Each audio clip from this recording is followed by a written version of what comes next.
All right, everybody, welcome to the Locked On Avalanche podcast. On today's episode, the Champions Hockey League over in Europe made some changes to their power play. Very interesting changes to their power play. Is this something the NHL should adopt?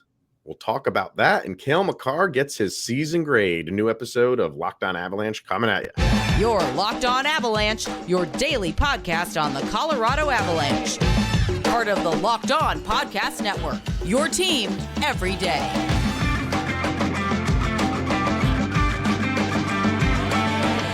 All right, everybody, welcome to the Locked On Avalanche podcast. We are part of the Locked On Podcast Network, your team every day. Thank you for tuning in and making it your first listen of the day. I am Chris Maselli, along with me, as always, Mr. Shaggy Von Doom, Kyle Sullivan. Thank you for tuning in, making it your first listen of the day, as always. And you can follow us on our social media outlets, LOPN_Avalanche on Twitter, Locked On Avalanche on Instagram. Questions, comments, concerns, and opinions, lockedonavalanche@gmail.com. And follow us on our YouTube channel over on YouTube. Hit subscribe, get notified when a new show goes live. And definitely subscribe to our subtext. Link to that is in the show notes below. And when you do subscribe, you can talk with Kyle and I one-on-one. And you might want to talk to us about these new power play changes. We're going to get to those in a second. And we're also going to, like I said, get to Cale Makar season grade. And if you're watching on YouTube, you can see what the rundown is for today. Someone had put up on Twitter that with the Denver Nuggets, who are playing right now as we are recording this. I think it was at halftime when we started hitting record. A couple days earlier, someone had put up, if they were to win, and this would be their first championship, for the Nuggets, where would that rank in the history of Denver championships, which there are 6, 3 for the Avs, 3 for the Broncos. Where would this rank? We're going to do that. We're going to put this in, just assuming, maybe we shouldn't assume that the Nuggets would win. Where would it be? So we'll get to that in a little bit, but we wanted to start with, I always like rule changes, for good or for bad, because they're always a good conversation piece over Thanksgiving dinner.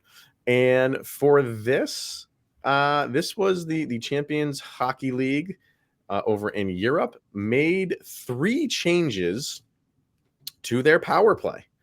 And I will read them all off now, and then we'll kind of talk about these one at a time. So the changes are, number 1, a team will remain shorthanded even if the opposing team scores. Number 2, a minor penalty will be served even if a goal is scored on a delayed penalty. And number 3, if a shorthanded team scores, the minor penalty will end. So you have like the yin and the yang there. Like if the team score, if the team is on the power play and they score, they remain on the power play. So basically the duration, the 2 minutes is a full 2 minutes unless the other team scores. So start with that first one. A team will remain shorthanded even if the opposing team scores. Do you like that one or you dislike that one? Out of the 3, this is probably my least favorite, because then it takes out the seriousness of that major, the double minor, if they cause blood. It just, honestly, with the power play woes that the Colorado Avalanche had last year, I don't think it would change too much. But I mean, I like it. I would love to see it. I'd like to tune into a couple CHL games to see how it goes. But out of the 3, this one, I'm not saying I hate it, but it's very interesting. I'd like to see it play out a little bit. What do you think if they, on like a double minor, if you score in those first 2 minutes, it drops it down to 2 minutes left. So if you score within 30 seconds, they drop it down to 2 minutes. What if you did that? Yeah. What if in the first minute, if you get a goal in the first 15 seconds, it drops it down to 1 minute. Then you have 1 minute left on that power play. Yeah, I would say just like cut it in half. Oh, whatever time is left. Yeah, it's almost like a incentive to just a little bit extra time you get. Yeah, score early, and you could double it up and just call it like, I don't know how they do the money ball in the home run derby. Just kind of like double it up, double up your power play. Yeah. I mean that, because then if you get it with like, I mean, you get something, right? Because if you get it with a minute and 1 second, And so then you say cut in half, then you get in like 30 seconds basically. 30, And then the seconds. most damage you're doing is 2 goals, and you're not having a like 4 or 5 goal just onslaught on a power play. You're just swinging at 2 goals. So if you basically, like the maximize. most you can get is 2. Yeah. Okay, that's not bad. If you give a maximum like goal allowance, basically, if you get 2 goals, it's over no matter how much time is left. Mhm. There you go. I wasn't thinking about that. That's something different. But I don't know. It's like, because how do you feel like if someone commits a penalty and you score right off the bat? Well, They didn't really serve any penalty time. I mean, the penalty is the goal, like that. So how long do you make them pay for that penalty is the question. And if you're one of those people that feel like they should pay, indefinitely, not indefinitely, but for indefinitely for the duration of that time, then you like this. If you're one of those people like, no, time served, it was, they had 2 minutes to score and they didn't, or they had 2 minutes to score and they did within seconds, those things even out because the penalty is either 2 minutes that player doesn't play, or the penalty is because of his infraction, they gave up a goal. So it's what road are you on for that? yeah, and the thing is, it's like you're calling this in a perfect world. Like, how many of the calls last year the Avs sustained were justified? That you can't say, well, that's a cheap call. I don't know what they're reaching for. And then you get one of those that feels like a makeup call or a very bad call. And then you watch 3 goals get netted on that. You're just sitting there fuming. There's I just see that turning into something so terrible. Well, the second one, a minor penalty will be served even if a goal is scored on a delayed penalty. So you see that a lot, where a penalty happens on the ice and the team that committed the infraction has to touch the puck before the play stops, and that player serves the penalty. And you see the ref, sometimes skating around with his arm up in the air for a little while because the goalie is pulled, extra skaters out on the ice. Sometimes they score on that. Most of the time they don't. But if they did score when the before the opposing team touches the puck, there's still a penalty that will get served. What do you think of that one? I think this should have been in place for years. I love this idea, and I've honestly, this should be in the NHL right now. I like it. That one I do like. I know some of the argument will be, well, it's kind of like they're on a power play anyway because they're pulling the goalie and they have an extra man, in the offensive zone. Sure. But again, that doesn't penalize a player. Nope. So if the league wants, and the scoring in the league is fine. I don't think they're like feeling like they're struggling for, because that's what the casual fan wants to see. They want to see fights and they want to see goals. Yep. This would only, it would increase it a little bit. Like I said, it's not like players are scoring left and right during those delayed penalties. It happens clearly. So I think because it doesn't happen all the time, I think this would be a cool one to implement because it would get people more interested in hey man, now they got an opportunity to score 2 goals in 2 minutes. Yeah. Because you scored the one and then now the penalty starts and now they have an opportunity to score another one. And then then you can even get more because you don't come out of the penalty box. Yeah. If the goal is scored. So if you're, 3-goal lead is nothing in this league right now. If there's a penalty call. And then if you're the guilty team, you're cheering for your team to hurry up and touch the puck and stop the damage because it could be a 2-goal swing. So yeah, that would be okay with me. That'd be okay with me. And then the last one, if the shorthanded team scores, penalty's over. What do you think of that one? I think that's a brilliant idea. You're basically rescuing your guy out of the penalty box.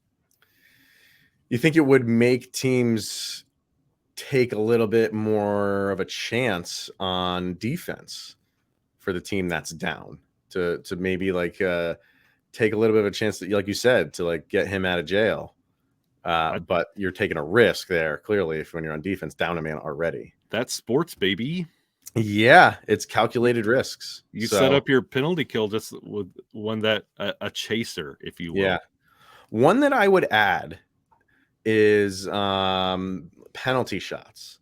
If a penalty shot is called and the guy who takes the penalty shot doesn't get the goal on the penalty shot, the penalty is served. Yeah, absolutely. I don't like that those guys just walk scot-free, basically. Yeah. You can, and I think that's why if someone does have a clear break on someone, they're not going to say inclined. They don't want to give up a penalty shot, but sometimes they'll take their chances. Like, hey, he might have scored anyway because he's on a breakaway.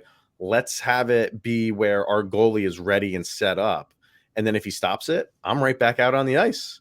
Yeah. So I think that would be something that I would implement on top of these three. Yeah, I love that idea. Like, I understand the logic behind it. They took away a good scoring chance. We're giving you a good scoring chance, but Yeah, it's also a penalty, and it needs to be assessed. yeah, totally agree. Totally agree. So what do you think? I want to hear from people in the comment section. Did you like any of those? None of those? Is there another one that you would add to these power play rules by the Champions Hockey League? So interesting stuff. And I'm always looking forward to see what the league does. They haven't done any like sweeping changes with their rules as of late. You get some here and there. I think there's going to be some changes to the replay for in this offseason. I think you're going to see that. A lot of people want to see the delay of game not be a penalty. I'm on both sides of that. Sometimes, some people think it's just going to be egregious where they can just flip the puck over the ice. I don't know. Maybe do it for a season and see where it goes, but I don't know. The last sweeping rule change was if your helmet is removed. I think that's the last one. It was at the last big one. Yeah. So we'll see. Comment away. Let us know what you think.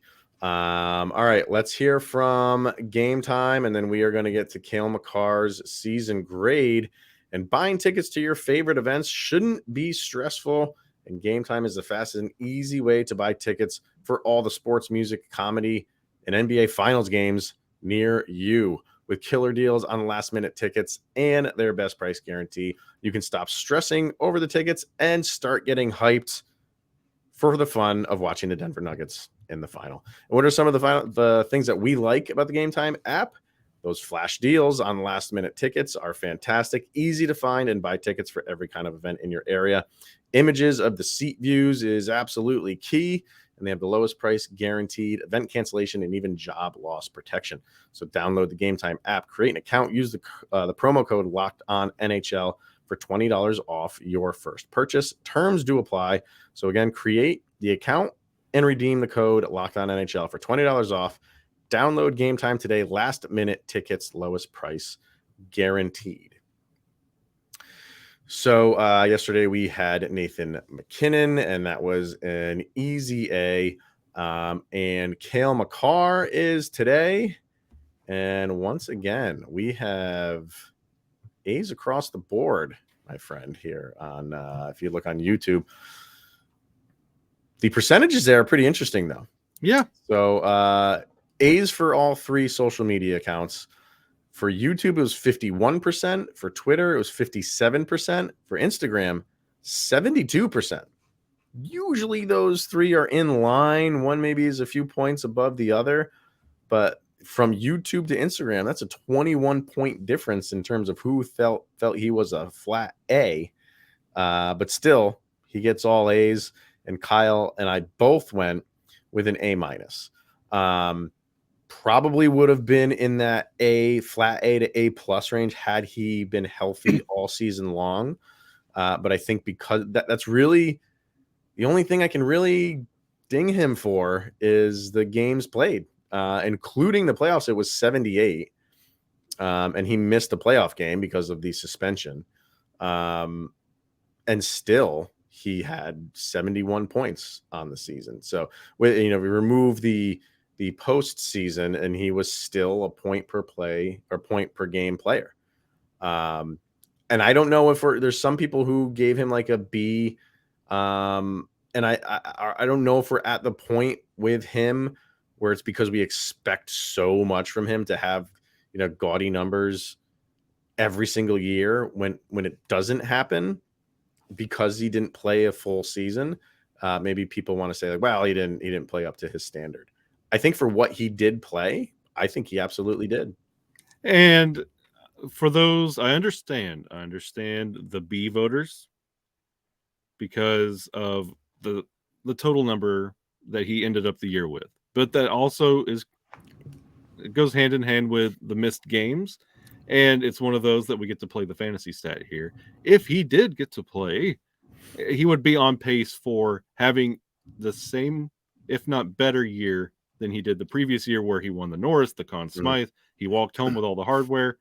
But yes, the missed games was a factor, and you're looking for a savior all year long with different stretches this team went through and in the playoffs, and you didn't see that Cale Makar instantly save highlight that you got, that Chicago highlight we got on the cup run that was shared 150 million times. You didn't get that from Cale Makar this year, so you're immediately feeling like he's not up to the same level. But if you look at the stats and how it played out, he actually was. He just wasn't there as much.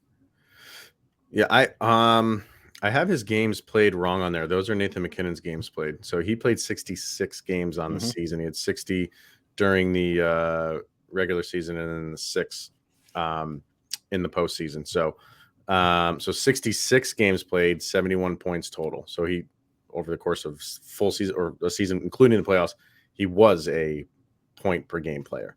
Yep. So, and 6 game winning goals. So he's pretty clutch there. And look at that average time on ice. Yeah. 26 minutes and 23 seconds. And that has gone up every year he's been in the league. So, his first year in the league, he was 2101. His second year, he was 2419. His third year, he was 2540. And you're like, all right, it can't go up again. It did to 2623. And it was almost like he had to with all the injuries that the Avs had. And he's young enough to take that on right now. And we kept saying, like, are they going to burn him out? You know, the shape that he's in. And, you know, as young as he is, you wouldn't think that it would, at least for this year. But that needs to stop next year. That can't go up again for a 5th year in a row, because eventually it will get to him. And the thing with Cale Makar, I think we fell into the trap of highlight Cale Makar, highlight real Cale Makar. But we have to understand, Cale Makar provides so much time on ice. Like, we joked a couple times when he was hurt and he was taking those games off that he needs a break. He was averaging 30 minutes a game at that point. Yeah. But when we're talking about Nathan MacKinnon, you mentioned this is Cale Makar's 4th year.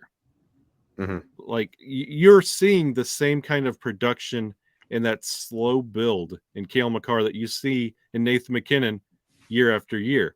And Cale Makar's the defenseman. Yeah. Like, he's not going out there and he's not getting forward type goals, but he could give it to you if you need it. He's got this new physical side where he could just stand up, put the shoulder in you, and it's game over. Yeah. Next year, Cale Makar, you want to see the minutes go down a little bit, but you know the production and the points will continue to go up if he stays healthy all year long. Yeah. Yeah. And he's, I'm not saying he's gassed or anything like that, but if the time on ice goes down a little bit towards the end of games, like, he might just have that extra step because he hasn't been playing the entirety of the game. And we said yesterday with Nathan MacKinnon how he just keeps getting better. And at some point, like, what is the tipping point for Nathan MacKinnon? We haven't seen it yet. He continued to steadily get better each year. So you're anticipating next year again that if he can stay healthy with Nathan MacKinnon, the numbers that he had this past year, which were great, could continue to go up. That is hand over fist tenfold with Cale Makar. He's been in the league for 4 years, and we haven't even seen the best of him yet for a full season, for what he can give you for stats on both offense and defense, because that's the type of player he is. He plays, all 3 zones, 200-foot game, however you want to say it. he is that total package in a defenseman. So no, we have not seen we haven't seen Cale Makar in his prime yet. He's getting there, and that is a scary thing. When those two guys, you can say they're still getting better. You feel great being an Avalanche fan that these two guys are on your team. And in Cale Makar's third year, he had 77 games with 86 points. Cale Makar's knocking on the door of becoming a 100-point defenseman. Oh, absolutely. Like, if injuries didn't get in the way this year, it might have been this year. Now you have next year to look forward to. Like, he has that capability. So, just Cale Makar is all right. I know you want to vote B because you didn't feel like he was as flashy as last year, but when you look at his year in retrospect, he was, and he continues to be year after year. Yeah, and even all his defensive numbers in terms of blocks and hits and takeaways, those were all in line. He had more takeaways actually. He had one more takeaway than last year in 17 less games. But his blocks were on track to where he was going to be at in 21-22, which he had 110 blocks. He had 78. So again, you have 17 games to play with there. He had 30 less hits, but again in 17. So he was on. If you expand his season out to a full season, maybe minus like 2 games, because not very few people play all 82 games. He was right on track with that. And so much so, he's a finalist for the Norris.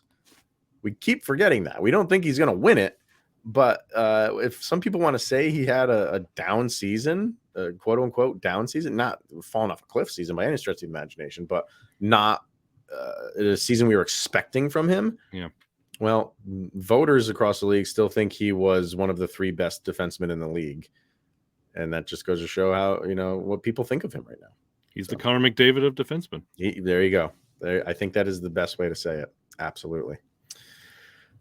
All right. Last thing we want to get to today is, like we said in the beginning, I think it was Brandon Stokely, I said on his podcast, asked the question, if the Denver Nuggets win this NBA Finals, and I think a lot of people are feeling that they will, right?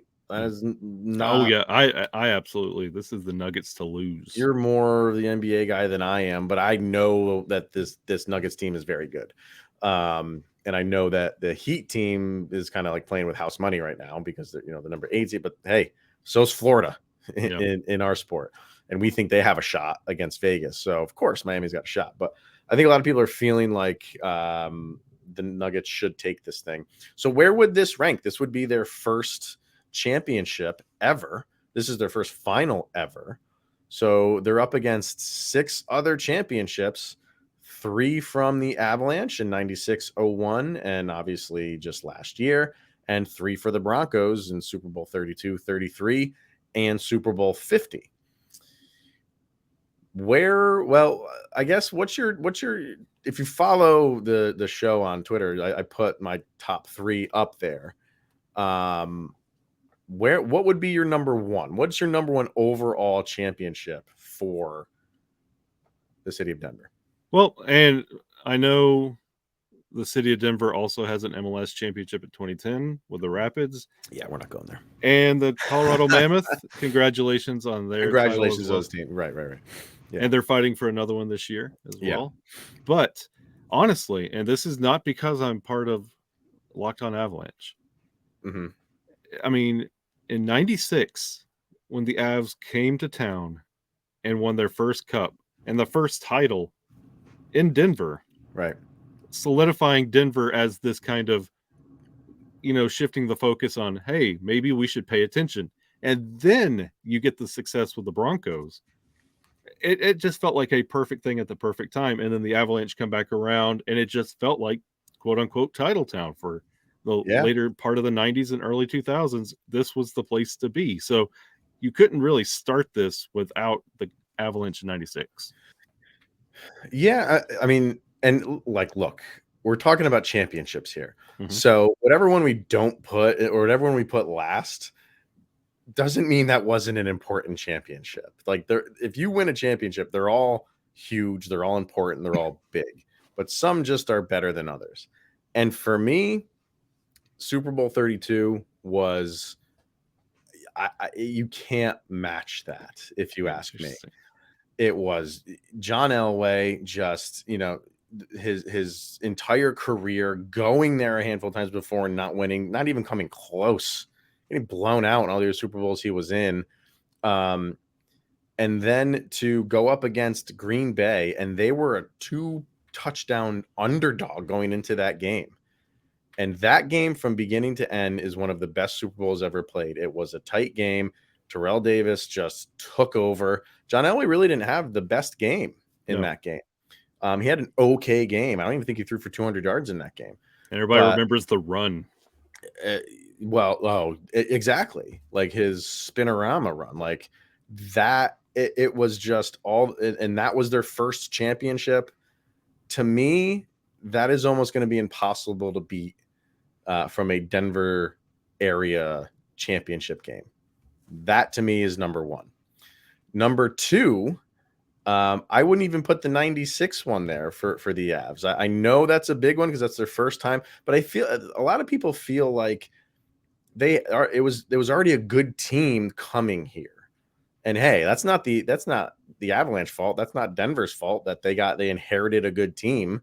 But the Ray Bourque side of the 0-1 championship, and that being their second already since the moving to Denver, that kind of solidified them as like a hockey powerhouse, and getting Ray Bourque over that hump and that moment, which you'll see it during this Stanley Cup. It's on every video reel when it comes to Stanley Cup. Raymond Bourque getting Joe Sakic handing him the Stanley Cup. You're going to see it again. So that would be my second, would be the 0-1 Avs. And that's funny you brought up 32 as your one. 33 is my two. Is that because it's like Elway's swan song, or the swan song going back to back? Yeah. Solidifying like, hey, Denver, what's going on in Denver? Mm-hmm. And it just felt like the place to be. And like the Avs, they weren't getting titles at that time, but they were getting Western Conference Finals and, second round. Mm-hmm. The Avs, everybody kind of shifted their focus to what is going on in Denver. And that Broncos team was fun. You get to see Elway call his career on his own terms and say, see you guys later. Like 33 just felt really special. And especially when you're thinking in the realms of Denver sports, 33 it's my number two. That team was incredible. That Broncos team, they were running through the regular season. A lot of people thought they were going to go undefeated. And I think they lost in week 14 or 15. I think it was to the Giants in New York. And they had a late lead and then they gave it up. But they were a dominant team. And even in the Super Bowl, that Super Bowl was pretty much over around halftime, but against the Falcons, that was a dominant team. And that you can put that up there because he struggled to get a Super Bowl win, and then he ends his career on back-to-back Super Bowls. Yep. That's a great swan song. So that'd be your two. 3 is kind of where I think I would slot this in with the Nuggets. Right now I would have the 96 Avs be the third. So I'd have Super Bowl 32 and then the 0-1 Avs and 96 Avs. And I'd either put this Nuggets ahead of that 96 or below it, or at number 4, 3 or 4. And just the fact that this is their first one, I kind of feel like you have to put that in the top 3. I'm big on firsts, especially with championships. So, and I say that putting the 0-1 Avs at number 2, but I don't like it. It's obviously a big deal. And because I don't follow the NBA all that much, I don't want to just drop it. I understand the importance of it. I understand the significance of it. So if they were to do it, I don't know if I can tie them. I would put it at a tie for number 3 with the 96 Avs. Maybe I'll do that and cheat. If I'm not going to say when the Nuggets win this title, they will be at number 3 because how I said 96 made Denver happening and everybody paid attention to who are the Avalanche. The same with the Broncos. When you mentioned them as they're your number 1, what's going on with the Broncos team? People are finally noticing the Nuggets. They're not a joke. They're not just kind of an afterthought. The Nuggets are for real. They just Mhm. swept LeBron James and the Lakers to get here. They have all the hype. This is their title to lose. If they win this, they are at number 3. If not, I'm putting the Colorado Avalanche last Stanley Cup win as number 3 because Really? it just was a magical moment. All the small things, Nas Mhm. in the playoffs, all of Denver was pulling for the Avalanche. And all of those moments we are talking about, big moments for Avalanche sports. I mean, Denver sports. Mhm. Denver sports united around this Avalanche team. Oh, sure. And I feel like that is the number 3. But Yeah. it doesn't matter because the Nuggets are winning the title. Yeah. Yeah. So, and then just quickly, just to finish this. So I would have, I said like that 96 right now at 3. At 4, I have Super Bowl 33, the second one for Elway. At 5, I have this most recent Avs one in 22. And then at 6 for last right now, I have Super Bowl 50. And that's not to take away from Super Bowl 50. That was a great Super Bowl. They dominated Carolina. That was Peyton Manning's swan song. He leaves on a championship note. There's nothing negative about that. You just have to put it somewhere. But I like that was a great Super Bowl. But I would probably put that last for me, not for any fault of its own. And I'll say the last most important Denver thing would be that MLS Cup. You got to slot that in there. So there's 7, and then so if Nuggets win, there's 7, and then there's 2 slots that are empty that I'll leave empty, and I'll put the MLS at 9. There'll be a placeholder at 9. So go ahead, rank away, people in the comment section. We want to know how you guys. There's no wrong answer here. Nope. Everybody has what their number 1 is, and for good reason. You could organize these any way you want to, and I'd be like, I get it. You could put Super Bowl 50 number 1 if you wanted to. Completely opposite from me, and I could totally understand and see why you would want to do that. So I'm excited to see what people want to say for these. But that is going to wrap it up for today and for this week. So if anything happens, things are happening in the NHL in terms of hiring, front offices and stuff like that. The Avalanche don't have that problem, but maybe something's going to happen. I know you can't really sign guys, but maybe some RFA stuff happens, or I don't know, something might happen. Conversations are starting. Conversations that's what we want to hear is conversations. So when conversations happen over there, we're going to talk about them over here. And that's going to wrap it up for this week. So thank you for tuning in, making it your first listen of the day. Always appreciated. He's Mr. Shaggy Von Doom, Kyle Sullivan. I am Chris Maselli. Enjoy the weekend, everyone. Stay safe. We'll see you on Monday.